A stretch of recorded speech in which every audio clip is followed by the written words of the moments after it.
Les musulmans éthiopiens à travers le pays célèbrent l'Eid al-Fitr marquant la fin du Ramadan.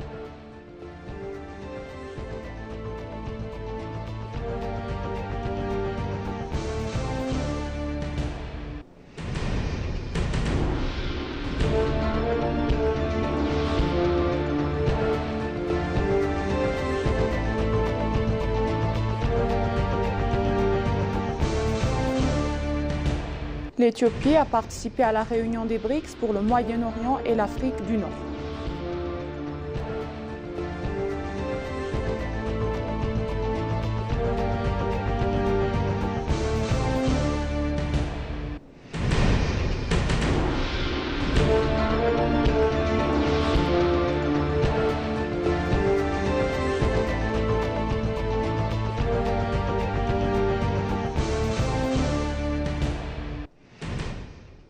Bienvenue chers téléspectateurs, c'est Maïda Garamo avec le journal du lundi 31 mars 2025. Restez avec nous. Les musulmans éthiopiens à travers le pays célèbrent l'Eid al-Fitr marquant la fin du Ramadan.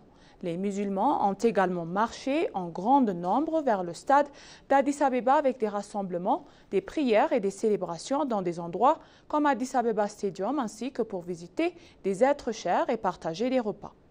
Le président du Conseil suprême éthiopien des affaires islamiques, Cheikh Hadji Ibrahim Toufa, et de nombreux autres pères religieux, membres de la communauté diplomatique et autres invités assistent aux prières du matin. L'Eid al-Fitr est une fête religieuse célébrée par les musulmans du monde qui marque la fin du jeûne d'un mois du Ramadan. Plus tôt, le Premier ministre Abiy Ahmed, le vice-premier ministre Mesken Terouna et d'autres hauts responsables du gouvernement ont transmis leurs salutations Eid al-Fitr à la communauté musulmane à l'occasion de la célébration de Eid al-Fitr. Dans son message, le Premier ministre Abiy a souligné l'importance de l'Eid al-Fitr pour renforcer la fraternité parmi la communauté.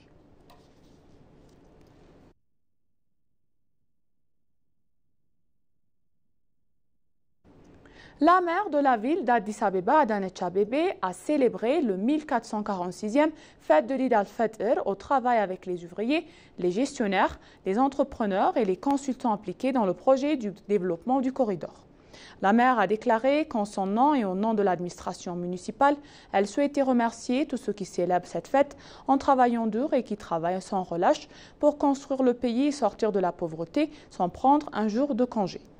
Dans un message publié sur leur page de médias sociaux, elle a dit que je souhaite que les vacances soient remplies de paix, d'amour, de bonheur et de compassion.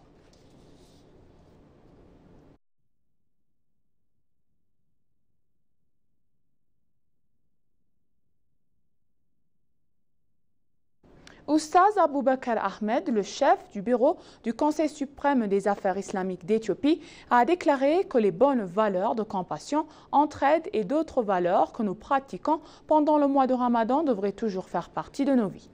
Comme l'a déclaré Oustaz Aboubakar Ahmed au journal Addis Zaman, le Ramadan est un mois qui inculpe dans le cœur des gens les valeurs fondamentales de la crainte de Dieu, de l'humilité, de l'attention aux autres, de soutien mutuel et d'entraide pendant 11 mois.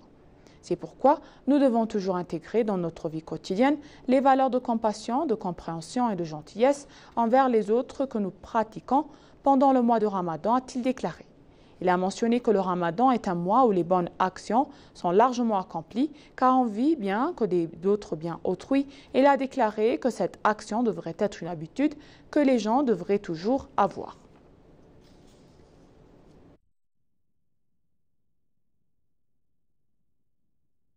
L'Éthiopie donc a participé à la réunion des vice-ministres des Affaires étrangères et des envoyés spéciaux du BRICS pour le Moyen-Orient de l'Afrique du Nord qui s'est tenue à Brasilia au Brésil. L'ambassadeur d'Éthiopie au Brésil, le prince Geta Dese, a exprimé son inquiétude face au conflit et aux conséquences humanitaires au Moyen-Orient en Afrique du Nord. Il a noté que l'Éthiopie a toujours plaidé en faveur de la résolution des conflits par des moyens pacifiques et diplomatiques, conformément au droit international et à la Charte des Nations Unies. Il a déclaré que le dialogue et la diplomatie sont essentiels pour parvenir à une paix durable et a appelé à une réponse immédiate aux crises humanitaires.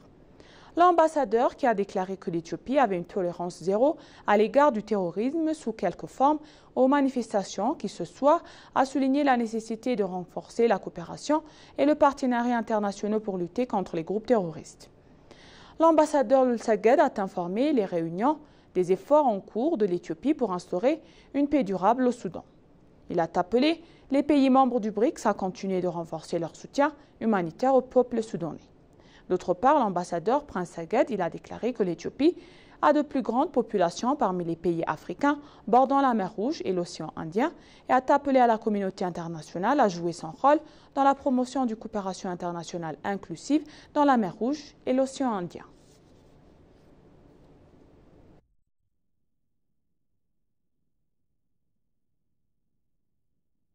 Adefre Swerkou, le coordinateur du comité technique national de l'héritage vert, a déclaré que le programme Héritage vert de l'Éthiopie crée des capacités pour résister aux pressions du changement climatique et atteindre des objectifs du développement durable. Le coordinateur a déclaré que le programme de l'empreinte verte lancé par le Premier ministre Abiy Ahmed a des objectifs ambitieux. Ils ont également noté que le programme joue un rôle essentiel dans la protection des forêts et des ressources en eau existantes en empêchant l'avancement des barrages et en améliorant le système alimentaire. Le coordinateur a déclaré que l'Éthiopie est vulnérable aux impacts du changement climatique, ajoutant que le programme a contribué à réduire cette vulnérabilité et à accroître la résilience, a rapporté ENA. Le coordinateur a déclaré que l'Éthiopie entre le marché du carbone. Il a souligné que le programme Empreinte verte lui permet également de profiter du marché.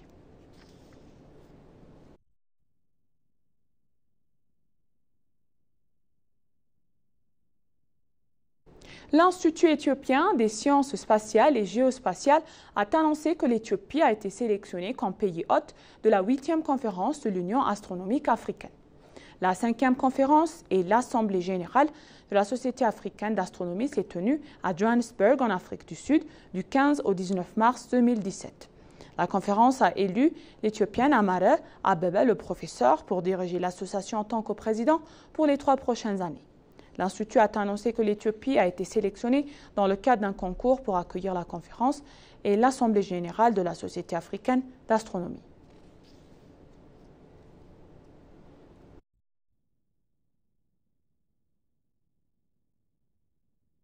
Skywin Aeronautics Industry et l'Université des sciences et technologies d'Adama ont signé un protocole d'accord pour mener conjointement des activités de recherche et de développement dans les domaines de renforcement des capacités, de la formation, du transfert de la technologie des drones et des technologies de l'information, de la communication et de la sécurité.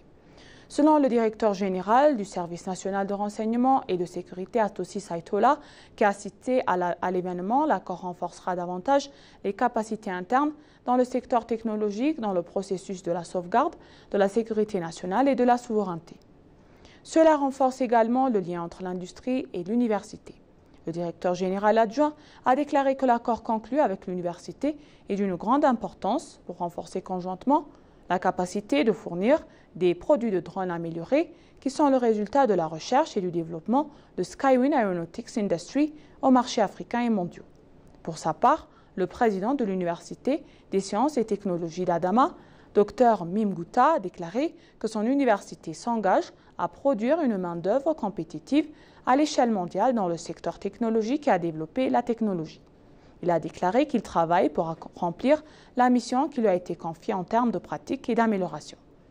Sur la base de l'accord, Dr Lee a déclaré qu'en menant de meilleures recherches sur la technologie des drones, la société travaillera à développer rapidement des capacités qui lui permettront de devenir compétitive dans le secteur et de rendre ses produits accessibles à l'échelle mondiale.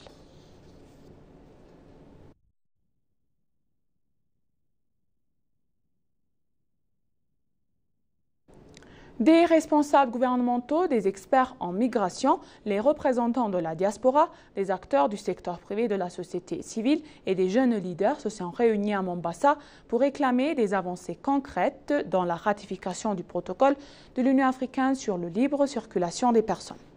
Faisant référence à la CEDEAO, ICOME a noté que malgré les récents revers, dans la région du Sahel, la CEDEAO a démontré l'efficacité de l'intégration non seulement en matière de circulation des biens, mais aussi des personnes. Cela prouve que les préoccupations concernant la libre circulation, bien que légitimes, ne doivent pas freiner les progrès. Rita Amukobu, responsable des affaires humanitaires de la CEA, a fait ses échos dans un message soulignant que les enregistrements et enseignements tirés des blocs régionaux éclairent le travail de l'Union africaine. Akombu a souligné que la Commission de l'Union africaine continue de travailler main de main avec les États membres et la CEA, notre partenaire solide, pour obtenir la ratification de ce protocole. Simone Assare du service ghanéen de l'immigration a cité l'expérience concrète. La CEDEAO a déjà dépassé le cadre des droits d'entrée pour inclure la résidence et l'établissement. Les ressortissants de la région vivent et travaillent librement au Ghana. Certains obtiennent même la nationalité. ICOME a souligné les poids symboliques des progrès réalisés par ces trois pays. Si le Ghana, le Kenya et la Zambie adoptent ces mesures, ils pourraient servir l'accélérateur puissant.